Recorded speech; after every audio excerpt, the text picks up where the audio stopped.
వార్తల్లోకి తిరిగి స్వాగతం. కాపు కులస్తులు రానున్న ఎన్నికలలో తమ కులానికి చెందిన ఎంపీ ఎమ్మెల్యే అభ్యర్థులకే ఓట్లు వేయాలని తెలగ బలిజ కాపు ఐక్య కార్యాచరణ సమితి నాయకులు దాసరి రాము పిలుపునిచ్చారు. ప్రస్తుతం రాష్ట్రంలోని ఏ ప్రధాన పార్టీ కాపులను బీసీలలో చేర్చుతామని ఖచ్చితంగా హామీ ఇవ్వలేదన్నారు. కాపులు లేని చోట బీసీ ఎస్సీ ఎస్టీ అభ్యర్థులకు ఎన్నికలలో ఓట్లు వేయాలని ఆయన చెప్పారు. బ్రాడీపేటలోని ఓ హోటల్లో శనివారం మీడియా సమావేశం జరిగింది. తెలగ బలిజ కాపు రిజర్వేషన్ పోరాట సమితి నాయకులు దాసరి రాము మీడియాతో మాట్లాడారు. గత కొద్ది కాలంగా కాపులను బీసీలలో చేర్చాలని పోరాటం చేస్తున్న రాజకీయ పార్టీలు తమకు స్పష్టమైన హామీలు ఇవ్వలేదన్నారు. అందువలన పార్టీలకు అతీతంగా కాపు కులానికి చెందిన ఎంపీ ఎమ్మెల్యే అభ్యర్థులకు ఓట్లు వేయాలని ఆయన కోరారు. సీమాంధ్రలో ఈరోజు తెలంగాణ నుంచి విడిపోయిన తర్వాత సీమాంధ్రలో ఈ తెలగ బలిజ కాపు అనే పేరుతున్న ఈ కులం దాదాపు 22% జనాభా ఉంటారు. భారతదేశంలోనే ఏ రాష్ట్రంలో కూడా ఒక కులంగా ఇంత పెద్ద జాతి ఉండదు. ఏర్పడాలన్నా, ఏ రాజకీయ పార్టీ గెలవాలన్నా, ఏ అభ్యర్థి గెలవాలన్నా ప్రతి నియోజకవర్గంలో 20,000, 25,000 నుంచి 30,000, 40,000, 50,000 ఓట్లుండే ఈ కాపుల యొక్క ఓట్లు అత్యంత కీలకం. కాబట్టి కాపు కులస్తులందరూ కూడా తమ ఓట్లు చీల్చుకోకుండా, ప్రలోభాలకు లొంగకుండా, ఓట్లు అమ్ముకోకుండా కులానికి ఉపయోగపడే వాళ్ళు, సమాజానికి ఉపయోగపడే వాళ్ళు, సమాజాన్ని మేలు చేయగలిగే మంచి వ్యక్తుల్ని ఎన్నుకోవాలని చెప్పి కోరుతున్నాం. బాధ్యతాయుతంగా వ్యవహరించాలని కోరుతున్నాం. కాపులకు కాంగ్రెస్ పార్టీయే న్యాయం చేస్తుందని కాపు సంఘం జిల్లా నాయకులు చెప్పారు. 4 ఎమ్మెల్యే సీట్లు జిల్లాలో కాంగ్రెస్ పార్టీ కాపులకు ఇచ్చిందన్నారు. సోనియా గాంధీ సైతం కాపులను బీసీలలో చేర్చుతానని హామీ ఇచ్చారన్నారు. అందువలన కాపులు రానున్న ఎన్నికలలో కాంగ్రెస్ పార్టీకి ఓట్లు వేయాలని ఆయన కోరారు. క్రోసూరు వెంకట్ కూడా ఈ సందర్భంగా మీడియాతో మాట్లాడారు. మరి నిన్న సభలో సోనియా గాంధీ గారు మాట్లాడుతూ కాపుల్ని బీసీలో చేరుస్తాం అన్న వాగ్దానాన్ని కాపు నాయకులుగా మేము స్వాగతిస్తూ ఉన్నాం.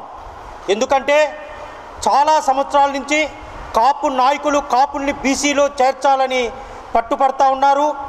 లోగడగూడ కన్నా లక్ష్మీనారాయణ గారు, చిరంజీవి గారు, బొత్స సత్యనారాయణ గారు వీళ్ళందరూ కూడా సోనియా గాంధీ గారి దగ్గరికి వెళ్ళి కాపుల పరిస్థితి ఇది, కాపుల్లో ఇన్ని కులాలు ఉన్నాయి, వీటిని బీసీలో చేర్చాలనేది ఒక ప్రతిపాదన పెట్టడం జరిగింది.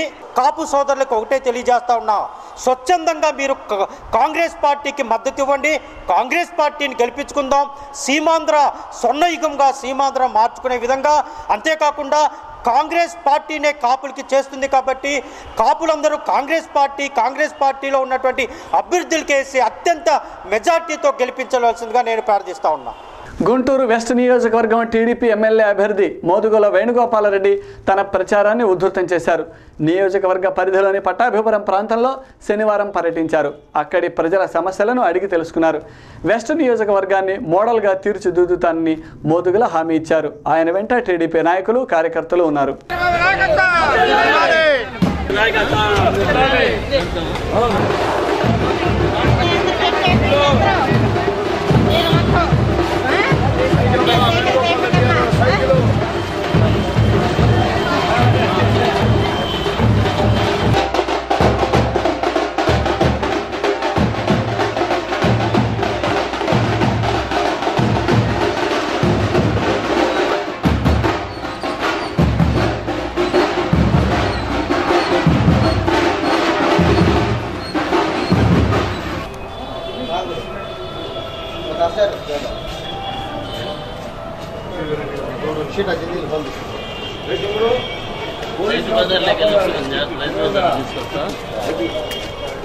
ప్రజల జీవితాలను మార్చడానికి ఇండియన్ క్రిస్టియన్ సెక్యులర్ పార్టీ ఈ ఎన్నికలలో పోటీ చేస్తున్నదని ఆ పార్టీ తెనాలి ఎమ్మెల్యే అభ్యర్థి ఆదాం చెప్పారు.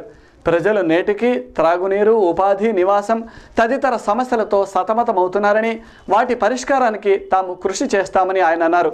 రానున్న ఎన్నికలలో ఐసీఎస్ పార్టీకే ఓట్లు వేయాలని కోరుతున్నారు.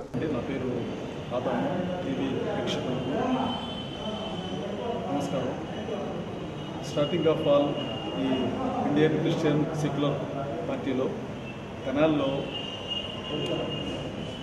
తెనాలి అసెంబ్లీ నియోజకవర్గంలో నేను పోటీ చేస్తున్నానండి. పెద్ద పెద్ద పార్టీలు పార్టీలు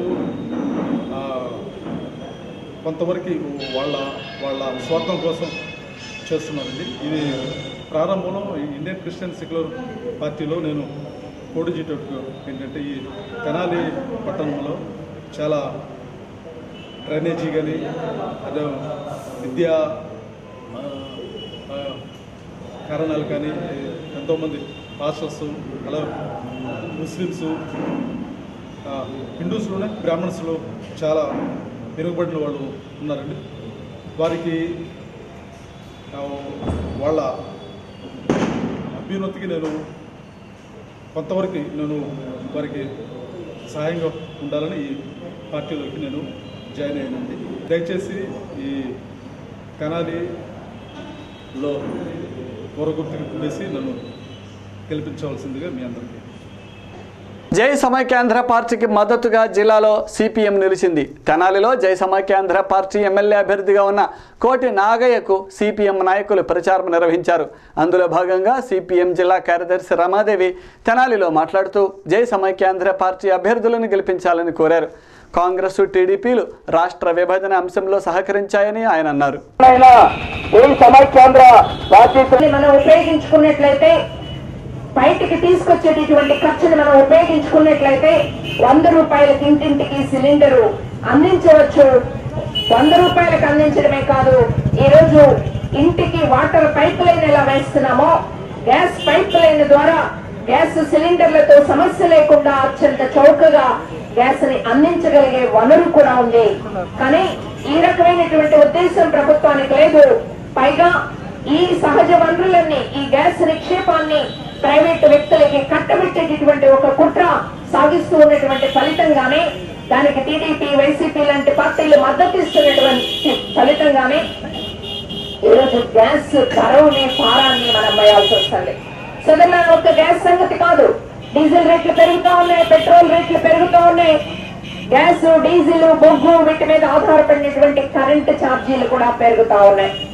ఈ రోజు కరెంట్ అనేది బొగ్గు అనేది అన్నింటికి అవసరమైనటువంటి దాన్ని నియంత్రిత ధరలు అంటే ఆ వస్తువు తయారు కావడానికి ఆ వస్తువు వెలికి తీయడానికి ఎంత ఖర్చు అవుతుందో అంత ఖర్చు మీద అమ్మించాల్సినటువంటి బాధ్యత ఉన్నటువంటి ప్రభుత్వం ఆ ధరల్ని నియంత్రించేది. కానీ దుర్మార్గమైన విషయం చాలా మంది ప్రజల దృష్టిలో లేని. క్యూటీవీ న్యూస్ ముగించే ముందు హెడ్లైన్స్ మరొకసారి.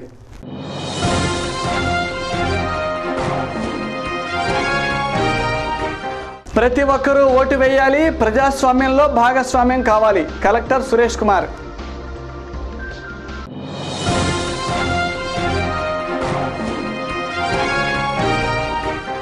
ఎన్నికలలో నిజాయితీ పరులనే ఎన్నుకోవాలి.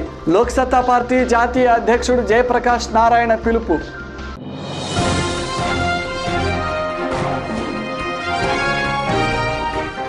రానున్న ఎన్నికలలో కాంగ్రెస్దే గెలుపు. కేంద్ర ఆర్థిక సహాయ మంత్రి జేడి శీలం. ఇవి ఈరోజు విశేషాలు. మరిన్ని వార్తలతో మళ్ళీ కలుద్దాం. నమస్కారం.